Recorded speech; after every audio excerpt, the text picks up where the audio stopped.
नमस्कार बच्चों, मैं आपकी अरहुल हिंदी पाठमाला के क्लास 7 की रक्त और हमारा शरीर की एक्सरसाइज के साथ फिर से उपस्थित हूँ।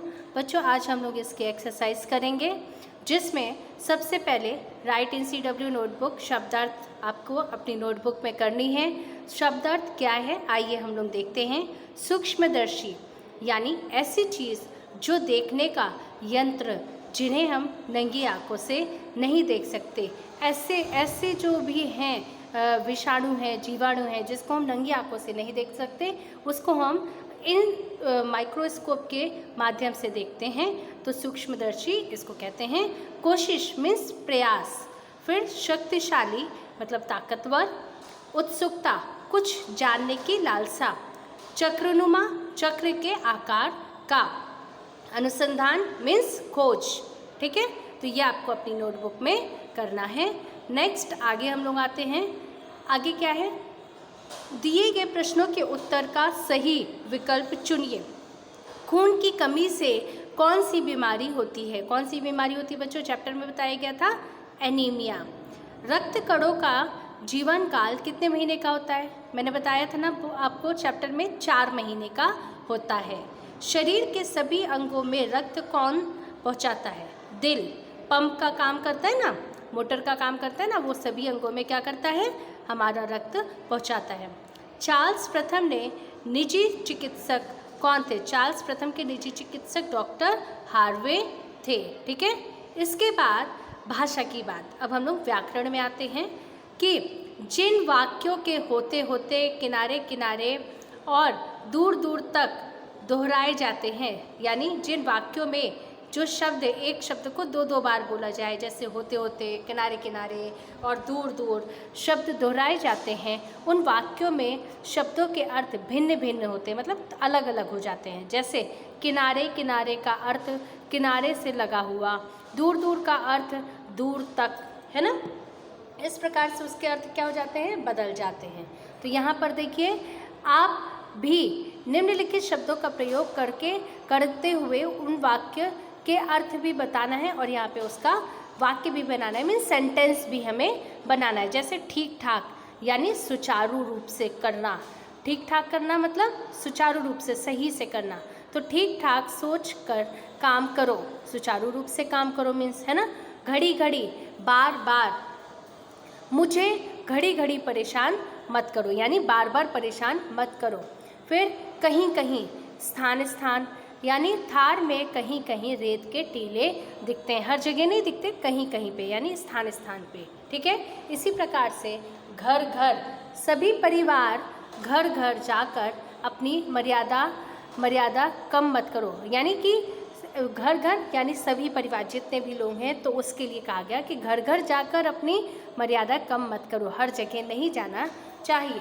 ठीक है, इस प्रकार से इसका वाक्य प्रयोग हमने किया है।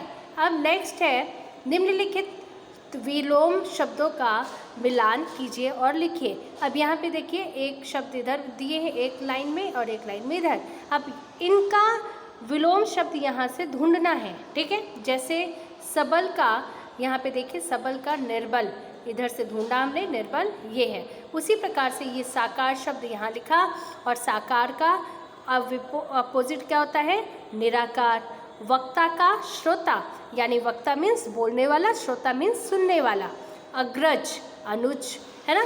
आस्तिक नास्तिक, कृतज्ञ कृतज्ञ, है ना।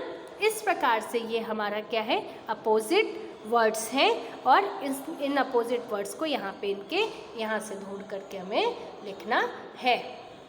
अब नेक्स्ट है बच्चों, संज्ञा के स्थान पर प्रयोग किए जाने वाले सर्वनाम वाले शब्द को क्या कहते हैं हम लोग? सर्वनाम कहते हैं। यानी संज्ञा के स्थान पे जो शब्दों का प्रयोग किया जाता है उसे हम क्या कहते हैं?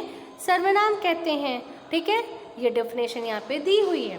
फिर नीचे लिखे अनुच्छेद में से सर्वनाम अलग करके लिखिए। अलग करके लिखिए मीन्स, अब देखो यहाँ पे आपको ये, यहाँ पे मैंने नहीं किया है अंडरलाइन। ठीक है, तो अब इसको आपको खुद से अंडरलाइन करना है। जैसे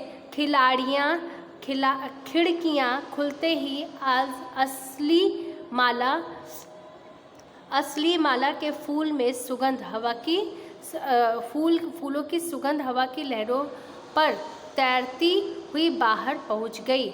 उसी वक्त, अब यहाँ पे उसी वक्त मतलब ये जो उसी है ना, इसको अंडरलाइन करेंगे।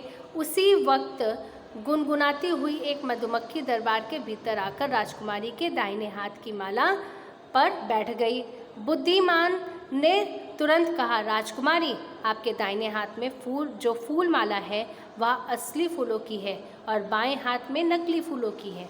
राजकुमारी को बुद्धिधन की बुद्धिमानी का पता चल गया और उसने उसकी प्रशंसा की। अब यहाँ अनुच्छेद में सर्वनाम आपको अंडरलाइन करना है, यहाँ पे और कहीं नहीं लिखेंगे, आप अंडरलाइन कर देंगे, ठीक है। अब इसके बाद नेक्स्ट है वाक्यों के लिए एक वाक्य, यानी ये सेंटेंस है पूरे वाक्यांशों के लिए। ये पूरे एक सेंटेंस को ऐसे शब्द में बांधना है कि एक शब्द बोले और वो हमें वो सेंटेंस का मतलब पता चल जाए।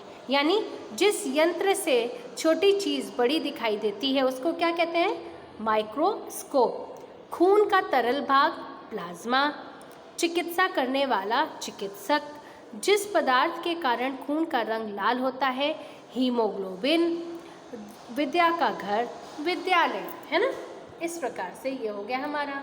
नेक्स्ट है एक ही व्यंजन का दो बार, पहली बार बिना स्वर के और दूसरी बार स्वर के साथ साथ प्रयोग द्वित्व व्यंजन कहलाते हैं। जैसे ता प्लस ता तत्व, पत्ता बन जाता है इससे।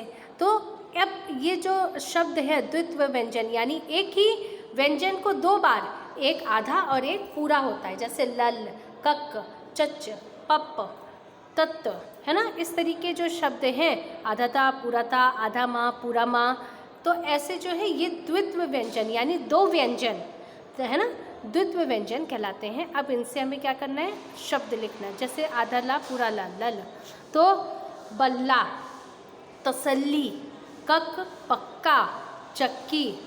दूसरा च, आधा चा, पूरा चा, बच्चा, सच्चा। फिर पप, आधा पा, पूरा पा है तो छप्पन और पप्पू। इस तरीके के शब्द यहाँ पर द्वित्व व्यंजन वाले शब्द होते हैं जिन्हें यहाँ पे हमने लिखा है। अब नेक्स्ट है आपका, देखिए शीटी वाला शा। ये शा को शीटी वाला शा कहते हैं, इसको शतकोड़ वाला शा कहते हैं और इसे शरीफा वाला शा कहा जाता है। का शुद्ध उच्चारण कीजिए। सा केवल संस्कृत भाषा के शब्दों में होता है। लेखन में इसका रूप शा के रूप में होता है, अलग होता है, परंतु उच्चारण में सीटी वाले शा जैसा उच्चारित होता है। निम्नलिखित शब्दों को पढ़िए तथा सा, शा, शा और सा के दो शब्द लिखिए। अब जैसे प्रकाश, सृष्टि और सरगम, आशा, वर्षा और विश्वास। तो यहाँ पे हमने फिर दूसरा लिखा शाम और शलगम, वृष्टि और षटकोण, संसार और सपना। ठीक है, इस प्रकार से ये हमारा एक्सरसाइज ख़त्म होता है। तो बच्चों, हमारी एक्सरसाइज बहुत इजी थी, इसमें कोई प्रॉब्लम नहीं होनी चाहिए। आशा करती हूँ कि आप बहुत अच्छे से इसे करोगे, समझोगे और लिखोगे। धन्यवाद बच्चों।